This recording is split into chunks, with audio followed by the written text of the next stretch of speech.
Okay, well, let's talk about that. Transport as an enabler for that change. So let me introduce our panel. Naomi Green, Managing Director of England's Economic Heartland. Naomi, come and join us. Mike O'Dowd-Jones, Lead Officer at Peninsula Transport. Welcome, Mike. Martin Tugwell, who you met earlier, Chief Executive of Transport for the North. He does have a day job. And finally, Steve Gooding, Director at the RAC Foundation. Thank you very much for joining us. I'm going to start with a quick introductory question to all of the panel, really to get, I suppose, their sense of where they are and what's happening in their local area. Martin, we know that STBs can provide that strategic leadership required on such big issues that Rachel has highlighted there. And we also know that STBs are really around informing leadership at a national level. You don't actually have responsibility for actual delivery, so to speak. But give us an idea of what the challenges in your area are and how you can provide the necessary strategic leadership to take on these challenges in a sustainable, truly sustainable fashion. Martin.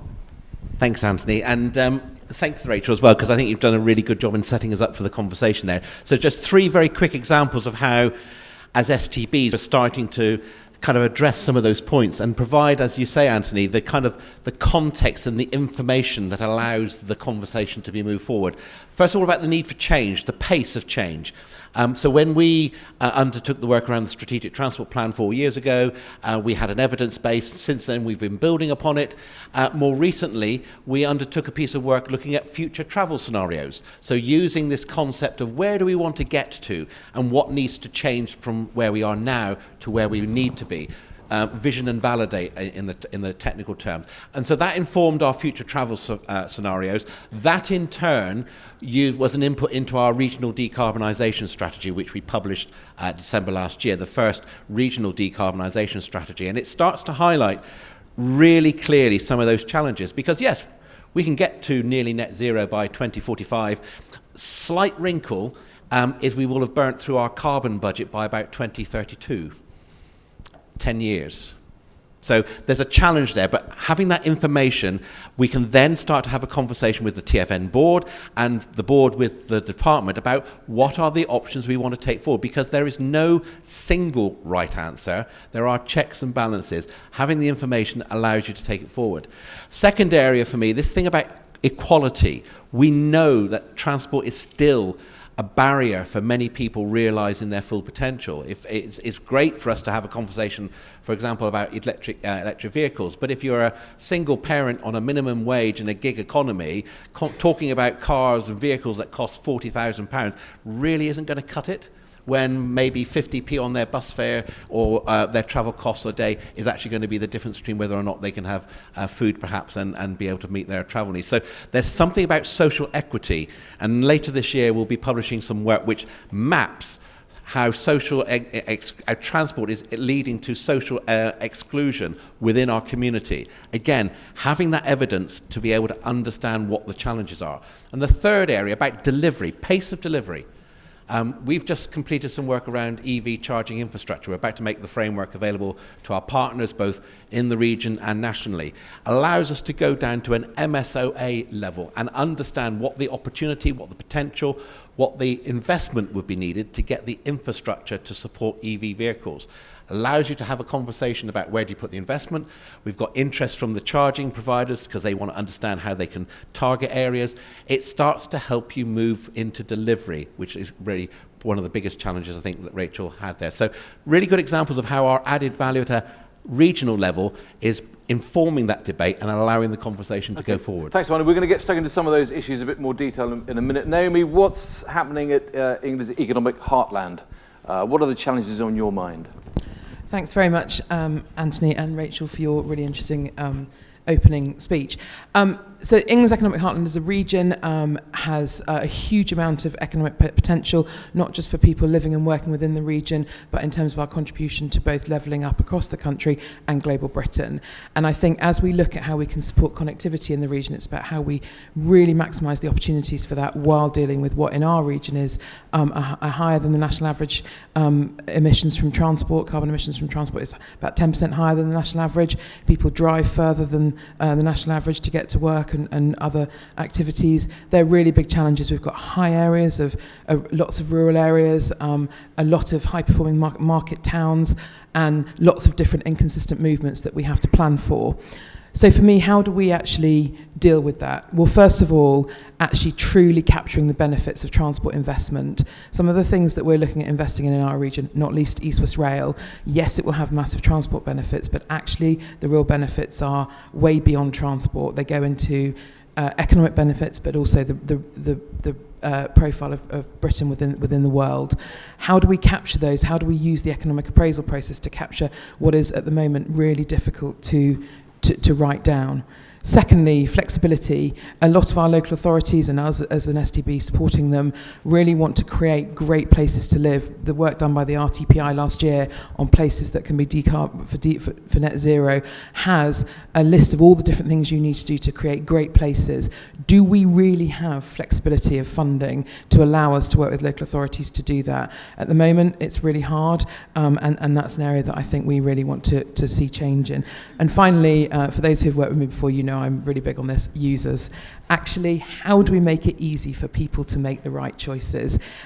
In some of the communities within the EEH region, 42% and more of people are all one type of mosaic personality in terms of the Experian data. We've got that down to MSOA level. We know what those people need. How do we then plan a transport system to make it easy for them so that they don't have no other alternative but to use their car because of the things that they have to do during the day or the journeys that they're making? They're the things that we're really keen to try and use to make the difference in our region. Thanks, Naomi. Mike, what about Peninsula? Very different region. What are the challenges and issues in your area? Morning, thanks, Anthony. So Peninsula Transport is one of the newest STBs. We have a sort of very lean model as a partnership with Somerset, Devon, Cornwall, Plymouth and Torbay.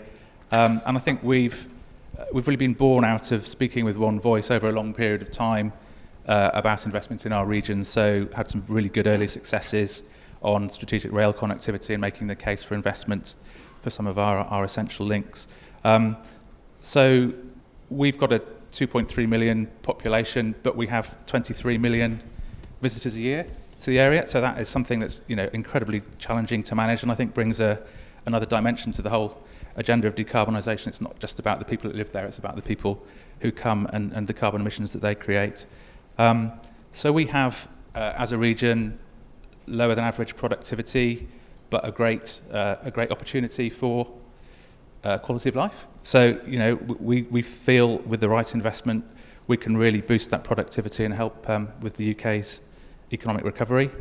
And we've got some really good examples of fantastic enterprise. We've got all sorts of stuff going on that people don't really necessarily see in the region. Lots of activity around clean energy, spaceport in Cornwall, so really exciting stuff. So strategic connectivity is a big issue for us and making sure that we tackle that. I think the other big issue is rural mobility. We've got very dispersed populations, long travel distances for people, and again the decarbonisation challenge for us I think is huge in terms of how you get rural solutions in place. Obviously the city-based solutions are getting us there, but certainly won't be the all we need in our region to decarbonise. So the STB I think has really got really well placed to tackle some of these things, both in terms of speaking with one voice to get the investment in, but also working out what the model of rural mobility should be in an area like ours and helping inform national policy. Thank you very much. And finally, Steve, as an STB outsider, give us a reality check. What are you hearing here? Are you hearing? I mean, reflecting on what Rachel was saying about sustainability being as a challenge for many decades. You've heard this all before, haven't you? Yeah, to be perfectly honest, but I've under strict instructions from Andrew not to be negative. So there are a few things I thought I'd say. So first up, I perhaps at risk of being negative, I thought I'd just say transport can be an enabler, and I get that. And for many years I've got that. My experience though, and some of you know it sort of stretches back into the transport department, is transport's a really great blocker. And actually it becomes a blocker and it becomes a really great problem when it's not thought about up front.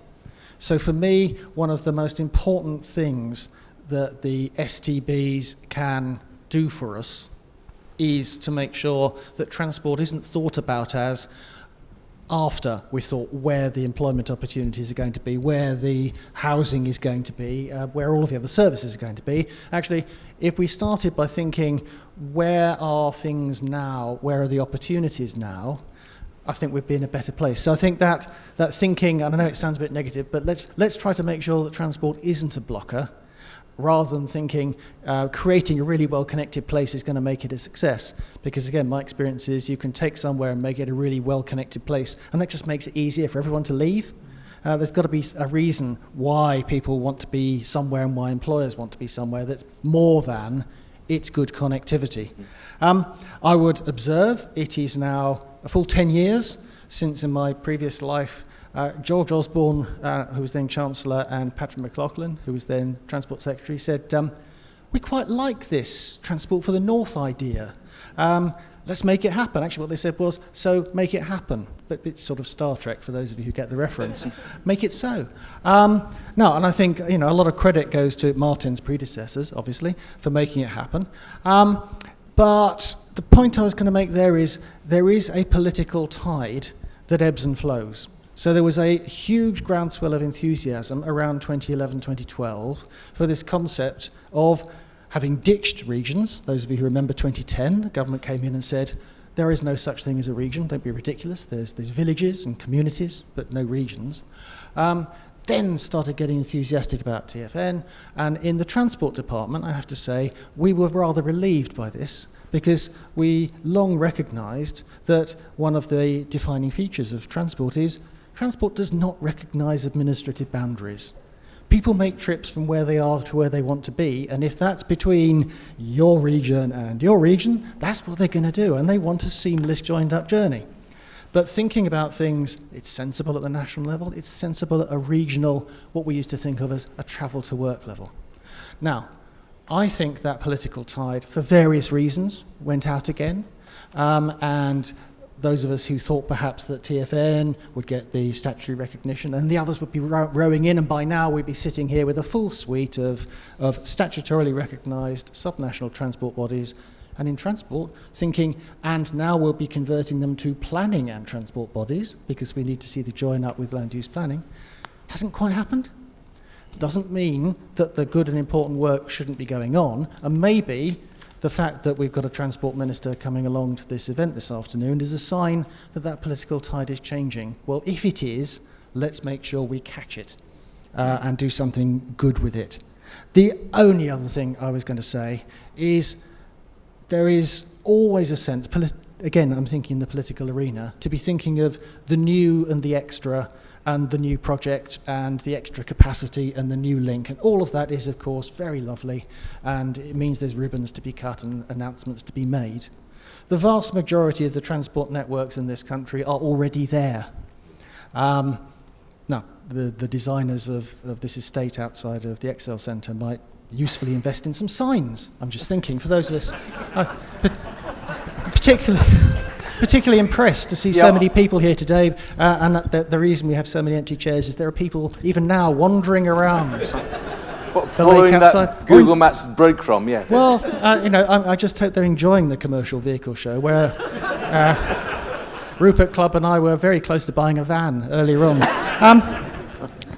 But making the most, serious point here, making the most of the networks we've got. Vitally important. Spotting the opportunities that are there, thinking, what are the low-cost but high-value things we could do to make them really work? And let's not forget it, if we don't invest in maintaining them, they're going to fall to bits.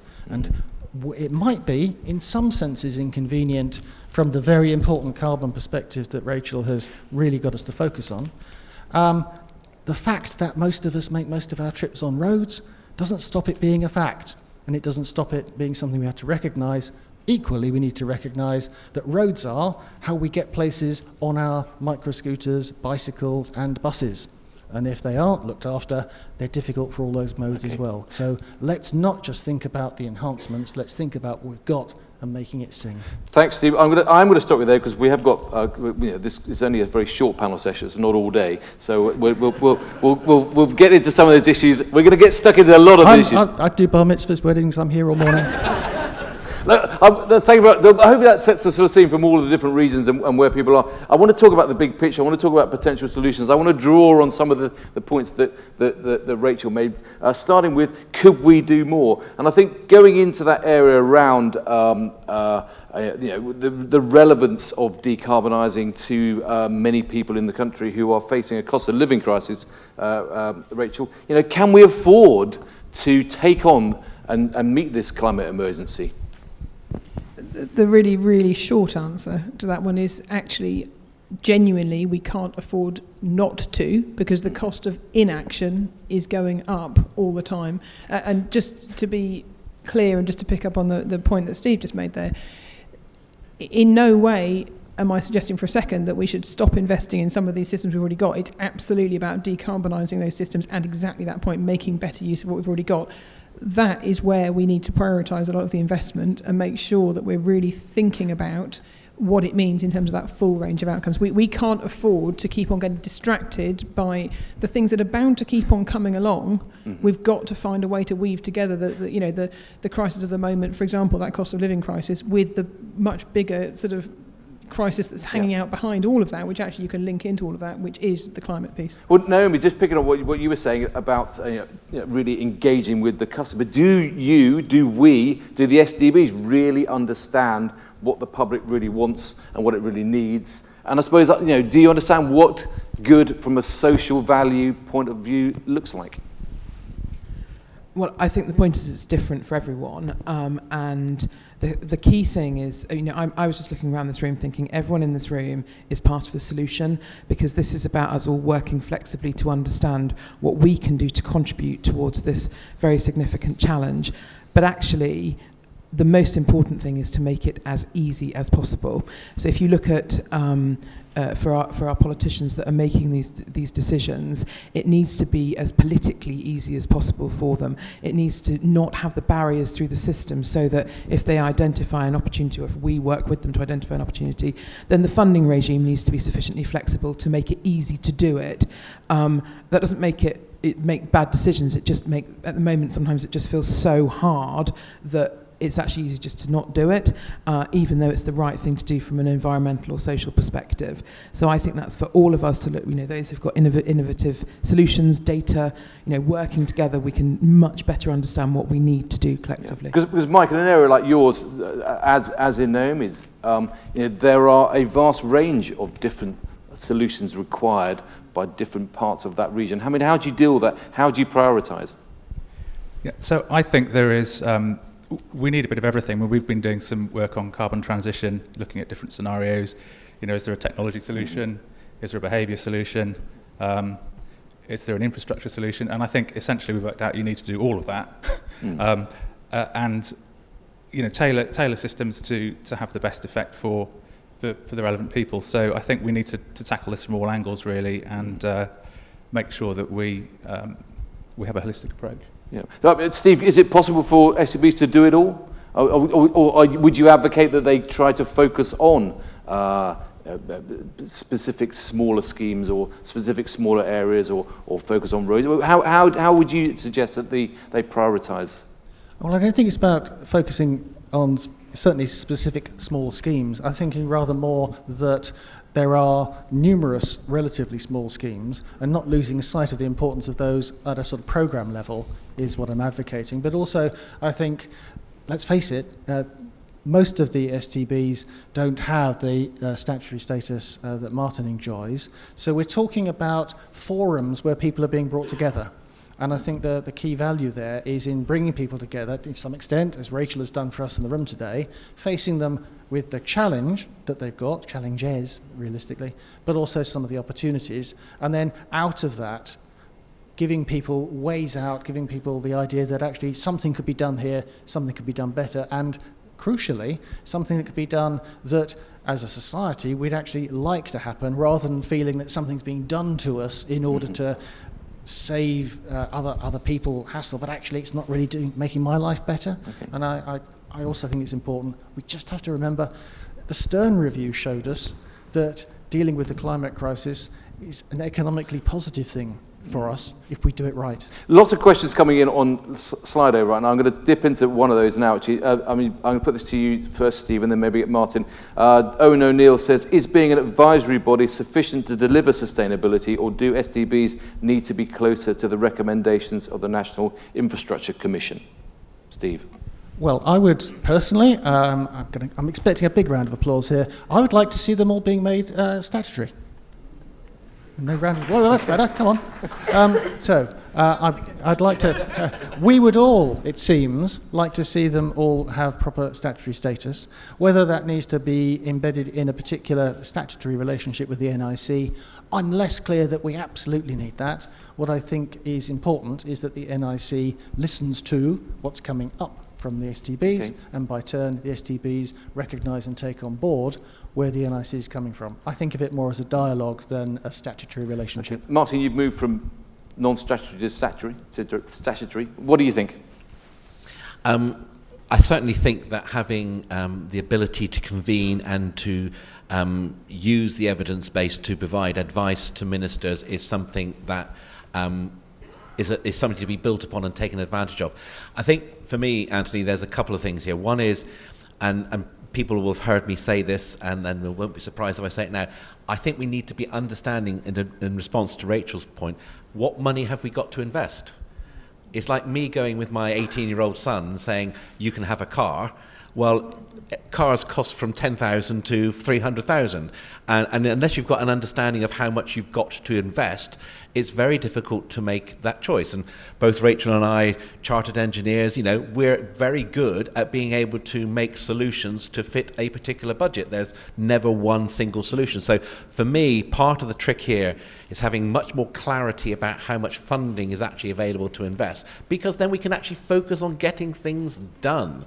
And I think that's really quite important.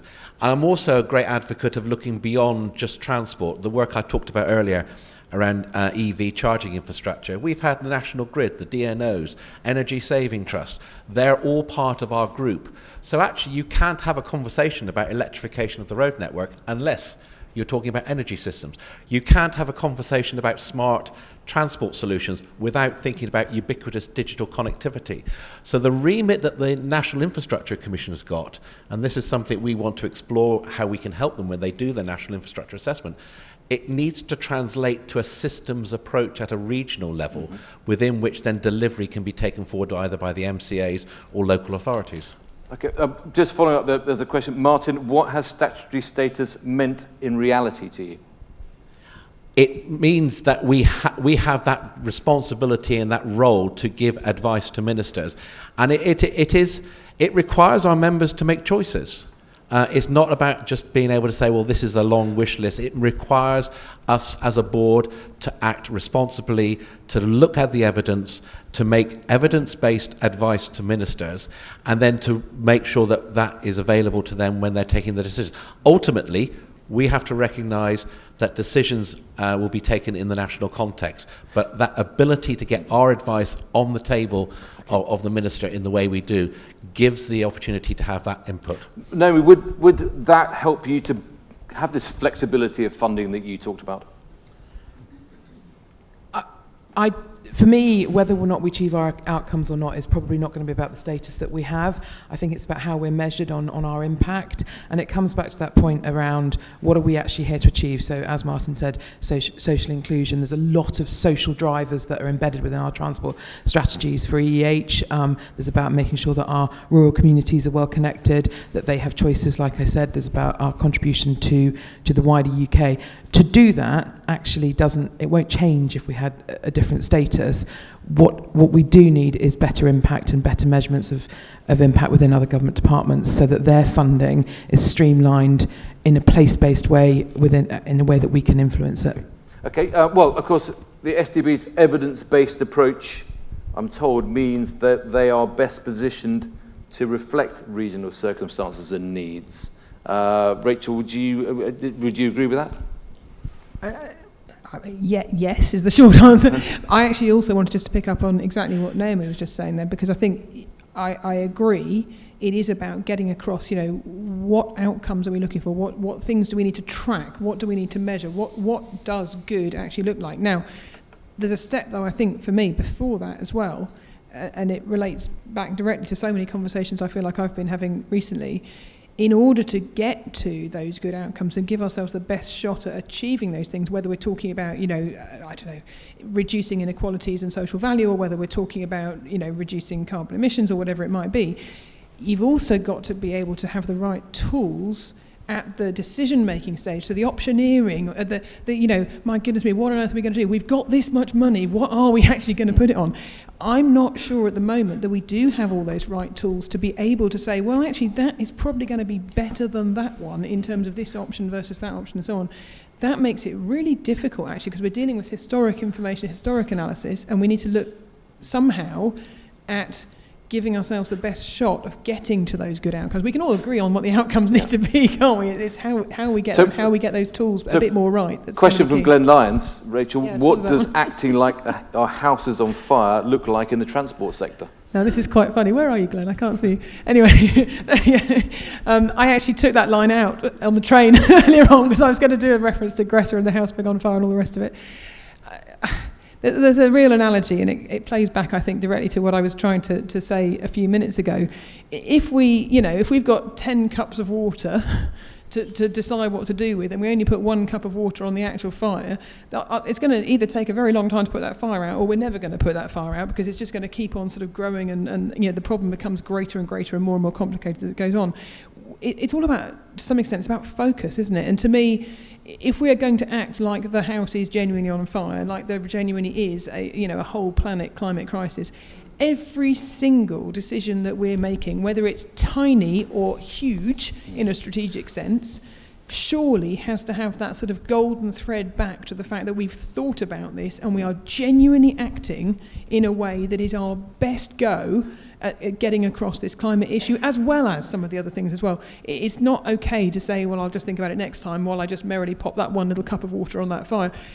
The fire is not waiting for us, if you see what I mean. It's growing anyway. So Steve, I mentioned this phrase and you were umming and ahhing. Is this sustainability challenge, is this transport challenge that we're facing, are they both crises that are happening in slow motion that we need to accelerate? I mean, how do you see these crises? How do you accelerate them? I'm not going to accelerate the crisis. Please don't do that. The crisis seems to be unfolding quite fast enough, frankly. Again, great risk of always going back to something before. I'll take us back momentarily to the fact that in 2010, the coalition government produced a statement and it said, every policy that we pursue is going to have upfront paying down the deficit. We have that as our clear national priority. That's what we're going to do, and everything has to bow to that. Now, we can discuss on another occasion how long they stuck to that. I think it's about 7 or 8 weeks, but nevertheless, they had that clarity. Now, just as an observer, I would say I do not discern that clarity in our national policies at the moment for a variety of reasons which I think are explicable. Let's face it, there's a war in the Ukraine which is horrifically unfolding in front of us. If I was in the Ukraine, I'd be thinking climate change is going to have to take certain place because these Russians are trying to kill me. Right, so there's that. The government is wrestling with a very real cost of living crisis that's affecting lots of people, and for reasons which I'm sure made perfect sense to him, Rishi Sunak said, tell you what, I'm going to cut fuel duty. There are people in this room, called Lions, who think, that's insane. Why would he do that? Well, I can tell you it felt perfectly rational to him in the circumstance he was facing, but at the moment, I don't think that every policy has, whatever you're also doing, if this means any kind of, not a net increase in carbon, but not a decrease, we aren't going to do it. That doesn't seem to me to be the golden thread yet. Okay. Time is racing on, and we've got potentially a lot to get through. I'm going to dip in again and really tackle this question of, do we know what we're talking about? Do you know what you're talking about? Martin, question here. Do we think we know what the best changes are that will deliver the biggest impact? If so, why aren't we focusing and delivering these? So I'll go back to, I'll kind of build a little bit on what Steve was saying, and I'll go back to the point I made earlier. There's no single right answer here. And we do need to recognise as professionals that there are those people who are elected to take decisions on behalf of our society and our community. Our obligation as professionals is to give advice about what the options are. So let me take an example with our future travel scenarios, which Glenn, thank you very much for the idea of that, because that vision and validate really found. If we look at the future travel scenarios and the lead through then to the regional decarbonisation strategy, at the very least, we have got to grow the rail market in the north by 90%, and in some scenarios, we have to grow it by 190% to enable us to get to regional decarbonisation. Now, in the current situation where we've been subsidising the railways to the extent we've had to through the pandemic, that's not a particularly popular or very affordable from a national perspective. But if you look at it through the lens of what do we need to do to get to decarbonised situation and support economic growth and provide choice, we can actually use these scenarios to say, look, actually, these are the choices we need to face. These are the consequences. And there may well be that for short-term political expediencies, some of those choices are needing to be deferred. But the point is, as professionals, with the evidence and looking at the future and where we need to get to, not just what we want to get, but where we need to get to, we need to be providing the options to the political decision makers at a regional, local and a national level so that they can take better informed choices. And we're going to have one which we may stray into later during the conference. What are we going to do about road vehicle duty and fuel tax, road vehicle duty and fuel tax? Because we know there's a black hole there. We know that has consequences for how we invest.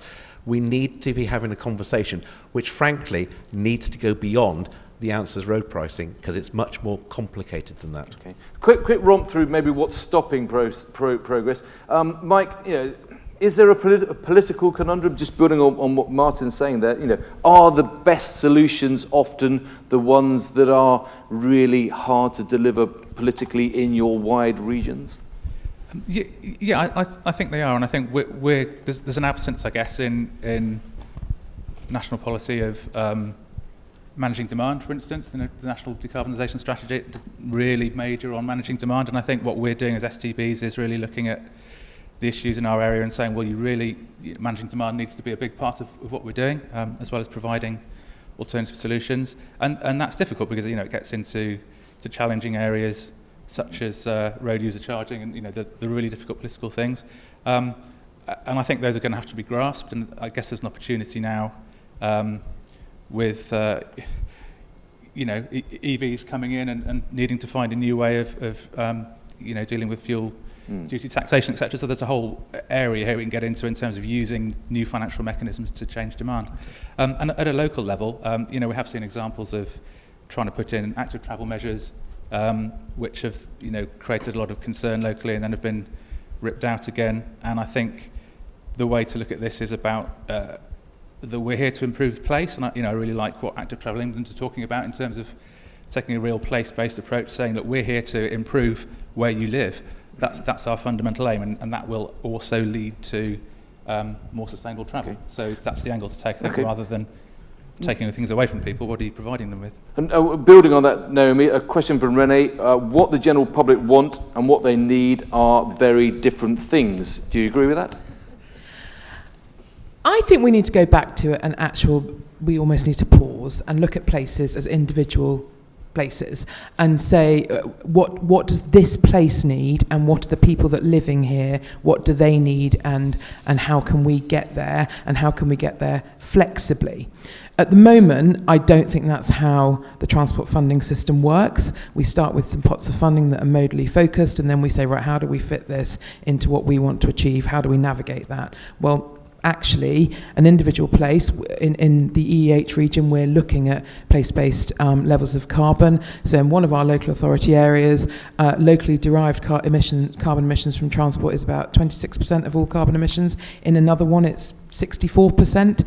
That is the difference in different areas between those kind of movements. So in each of those places, what do we need to do with the people that live there? And I think that way it becomes easier. If you just tell people to change, they won't. Okay. Steve, are we all aligned around what the solutions are? And I suppose there's a point which is made here is basically, can the STBs truly provide joined up thinking when fundamentally you're all competing against each other for your respective regions?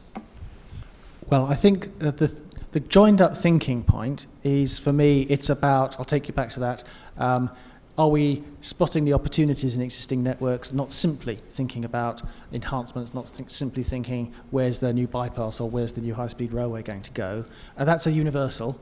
What that actually means in the Peninsula, as opposed to what that means in the area around Hull or around Newcastle, is a much more geographically specific thing. And yes, obviously, there's competition for limited funding. Whichever way you look at it, the Chancellor is deciding between how much money is going to be provided for propping up new nuclear as opposed to spending on transport. So there's competitions at every level here, but I think I would distinguish between the STBs collectively, making sure the right things are being thought about, the right opportunities being spotted, and then sadly, it is inevitably the case that somebody in the Transport Department and the Treasury is going to decide within those priorities quite how much money goes where, in terms of the levelling up agenda, of course. Okay. I'm going to finish off now. We've got a few minutes left. I'm going to tackle Anonymous's comment here, which is a little disappointed. The session has been almost all about decarbonising, with little about transport as an enabler for economic growth. So, Rachel, how can this sector, how can the STBs tackle transport as an enabler? Bearing in mind, you have got the sustainable backdrop to everything that's going on. But what has to be done to actually help enable growth? I'd like to know who the Anonymous is. Anyway. They're out there somewhere. Feel free.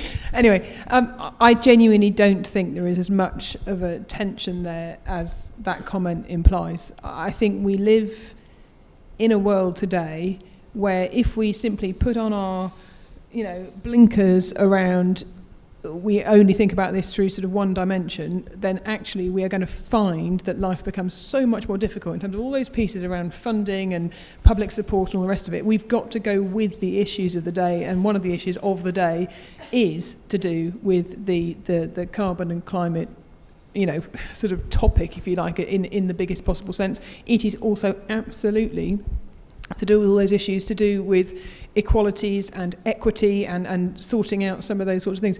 If the two things absolutely have to go hand in hand. Transport, we all know, don't we? Line one of every transport MS equals, it's a derived demand, all the rest of it. The digital piece sort of confuses that slightly because, of course, there are other ways of connecting that don't necessarily involve physical connectivity these days, all the rest of it. That's all great. We know all of that. But surely the only way to go forward quickly is to ride with some of these tides and not try to fight against it. And through that, you can enable the right kind of onward solutions for the future, which make the whole thing work better. Mike, what about yourself? I mean, how do you think STB, your STB can actually help drive progress towards driving the economy, driving sustainable solutions, and using transport as that enabler? Yeah, I'm with Rachel. I think transport as an enabler and decarbonising transport do go hand in hand, but particularly in a rural context. Those isolated populations find it very difficult to get the skills they need to get good jobs. They find it difficult to get to work, to have, getting to the higher value jobs sometimes is difficult. So, and transport's a big enabler for that, and that's all about growing the economy. It's also all about sustainability. So, finding a solution to move people around in a low carbon way and finding a new model for rural transport is, hand in hand with that. So I think we need to look at the two together. Okay. Naomi, thoughts around how you can really use today to drive forward? Drive forward economic growth? Yeah. So for me, the way that we've been sort of taking forward our rail prioritisation and strategically important road prioritisation in the EEH region is to look at levels of service on our transport provision, and therefore, and in that, define levels of connectivity, define the role of transport to resolve socioeconomic issues, as well as congestion issues, safety issues, environmental issues. So by doing that, we're able to get a much clearer picture about across the region where there are particular challenges around connectivity to jobs or whatever. And by doing that, we're actually at a very strategic level able to spot where we've got to really put some focus and prioritisation to remove the barriers that exist at the moment. Okay, I'm being warned that we need to get you out to coffee. So finally, Steve, has the tide gone out? Is it all too late? Do we still have an opportunity to make a change? we do have an opportunity. We're going to need to look at some scenarios, because something we haven't touched on is this is a very interesting time. Not all of us are going into our offices as we used to. Travel patterns might be about to change. That could be a big opportunity to be seized as well. Thank you very much. I'm going to call a close on that now. Thank you very much. There's loads of questions coming in on Slido. I hope I've got through a lot of those, but thank you very much to our panel. Round of applause to our panellists. Thank you very much.